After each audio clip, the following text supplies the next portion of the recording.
Assalamualaikum warahmatullahi wabarakatuh. Nama saya Jud Indah. Di sini saya akan menjelaskan tentang uji analisis data.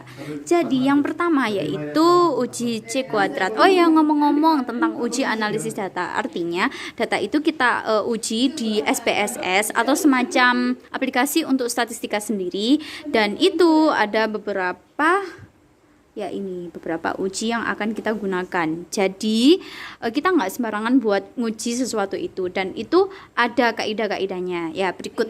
Yang pertama, uji C kuadrat. Nah, ini kita memakai kaidah X1 lalu Y1, Y2, Y3. Nah, artinya X adalah treatment dan Y adalah masalah. Itu yang menjadi pegangan atau yang menjadi rumus untuk kita memahami dari semua ini ya. X1. Maksudnya di sini adalah satu treatment digunakan untuk 3 masalah. Misalnya, satu obat digunakan untuk 3 penyakit. Misalnya Huvagrip digunakan untuk batuk, pilek, panas. Nah, seperti itu. Jadi treatmentnya ini bisa menjangkau 3 masalah. Lalu yang kedua yaitu korelasi Spearman. Nah, ini memakai skala rank. Nah, ini skala semantik. Nah, dan skala semantik ini memakai rank, misalnya tinggi, rendah, sedang. Nah, seperti itu. Korelasi Spearman rank memakai skala semantik. Semantik itu tinggi, sedang, rendah. Dan ini maksudnya X1 Y1. Artinya satu masalah itu digunakan untuk satu treatment digunakan untuk satu masalah. Lalu yang ketiga yaitu korelasi product moment. X1 Y1 menggunakan rating scale.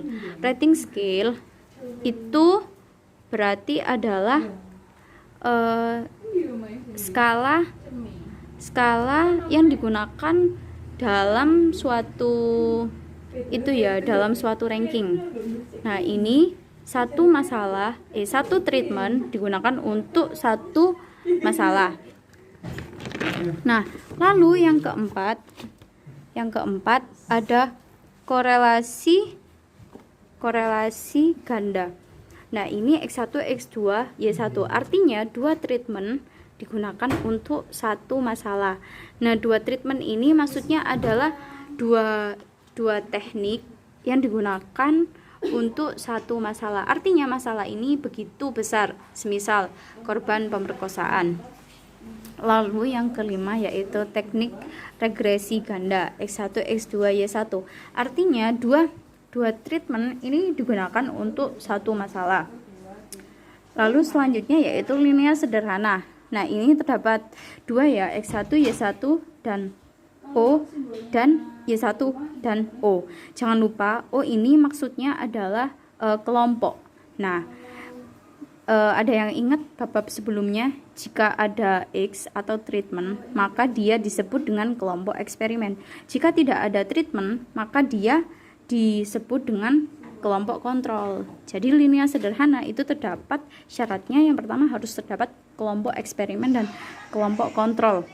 Nah, itu seperti itu.